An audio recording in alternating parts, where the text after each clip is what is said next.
You look at a wind turbine and think, 3 blades, because 3 is balanced. That sounds so clean that you stop asking questions. But here's the problem: if balance were the real reason, 2 blades would also be balanced and 1 blade wouldn't even exist. Yet engineers have built turbines with 1, 2, and 5 blades.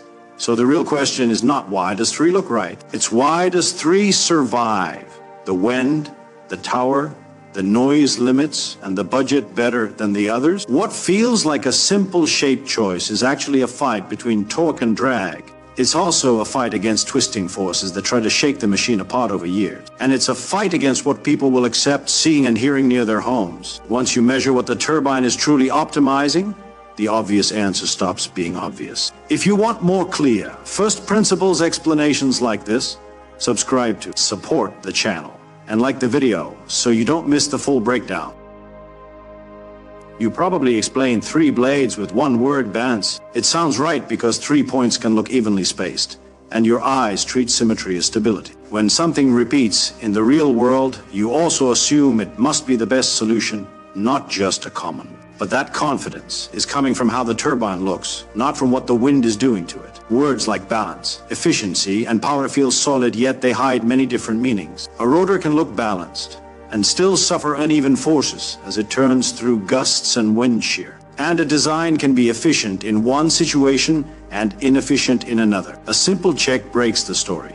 If balance were the main reason, then rotating machines would all choose 3. But fans, boat propellers, drones, and water pumps use many different blade counts, and they can still run smoothly. So 3 is balanced is not an explanation.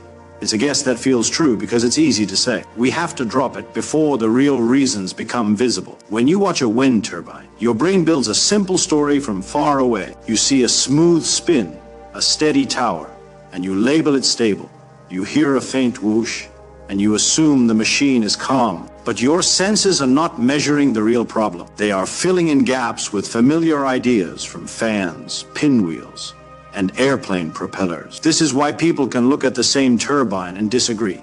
One person says it looks graceful, another says it looks harsh. The brain uses shortcuts like symmetry, and common designs must be right. Those shortcuts are useful for quick judgment, not for tracking invisible forces in moving air. The wind is not steady, and it is not the same across the whole rotor. Gusts, turbulence, and different wind speeds at different heights push on blades unevenly. Reality does not care what looks smooth. It only responds to forces, load changes, and how the spinning rotor meets the airflow. To answer why 3 blades, we first have to stop using the word best like it means one thing. In physics terms, the rotor is taking energy from moving air and turning it into turning force on a shaft. So what do we measure? We can measure how much power it produces, how much twisting force it makes, how fast it spins, how much drag it creates, how loud it is, and how much stress it puts into the hub and tower over years. Now the key point, a turbine is not trying to win at only one of these. A design that gives high efficiency at 1 spinning speed may create more noise or more fatigue. A design that saves money on blades may demand a stronger, more costly tower. So best is really a bundle of targets plus limits. This feels unsatisfying because you want one clean reason, like balance. But once we define the targets, many fake questions disappear. We stop asking what looks right. We start asking what operating speed is intended, what loads must be survived, and what total cost over time makes sense. A simple way to think about blade count is to imagine 2 tools. One is like a wide paddle that grabs a lot of air each turn. The other is like a thin knife that slips through air more easily.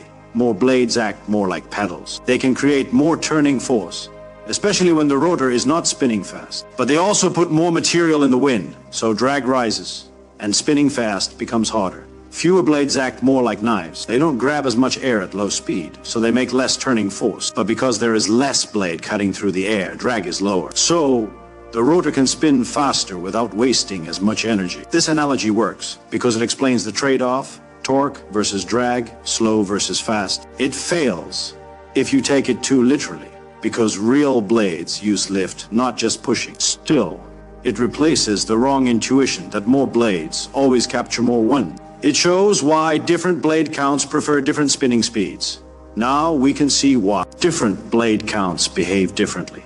With many blades, the rotor can make strong turning force at lower spin speeds, but drag grows quickly as you try to spin faster. With very few blades, drag stays lower, so the rotor can run at higher spin speeds.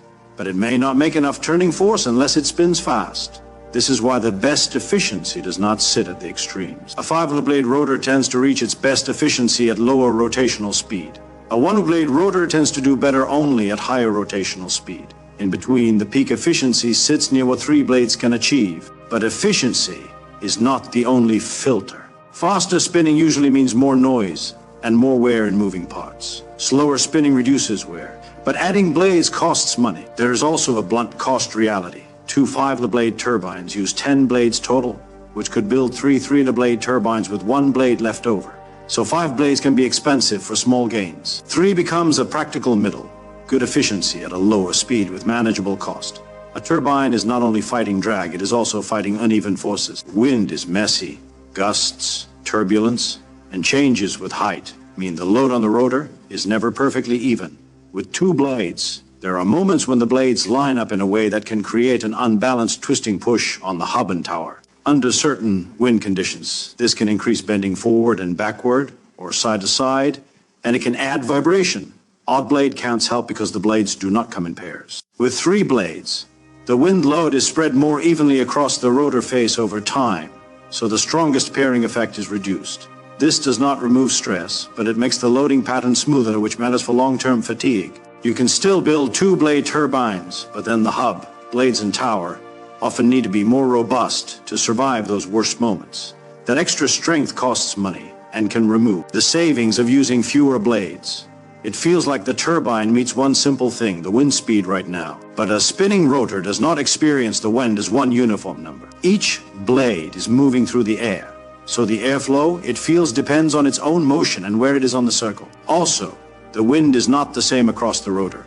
Higher up, wind is often faster than closer to the ground. If the turbine is not perfectly facing the wind, one side of the rotor can see a different flow than the other. Gusts are also patchy, so a blade can hit a stronger pocket of wind, while another part of the rotor is still in weaker air. So there is no single, perfect viewpoint where the whole rotor sees the same wind at the same time. What stays true is simpler. The turbine only extracts energy because there is relative motion between blade and air, and that relative motion changes around the sweep. Once you accept that, 3 blades stops being a visual choice and becomes a way to manage changing conditions. The simple story you started with does not survive. 3 blades because balance collapses, because balance is not one thing, and the wind does not act evenly. More blades means more power collapses, because more blades also means more drag. The best efficiency happens at a certain operating speed, not at a certain look. Even 3 is always best collapses because the answer depends on what you are optimizing: cost, noise, wear, or energy capture at a chosen speed. What replaces those ideas is not a slogan. It is a trade-off map. 3 blades sit in a practical middle where efficiency can be high at lower rotational speed. Loads can be smoother than. A 2-blade design, noise can be lower than a faster spinning rotor, and the material cost is not as heavy as 5 blades. If this feels less satisfying, that is part of the point. Real understanding often removes the clean ending. Words like balance and efficiency are only labels for many hidden choices. When the labels stop comforting you, you can finally predict when 3 blades make sense and when a different number might.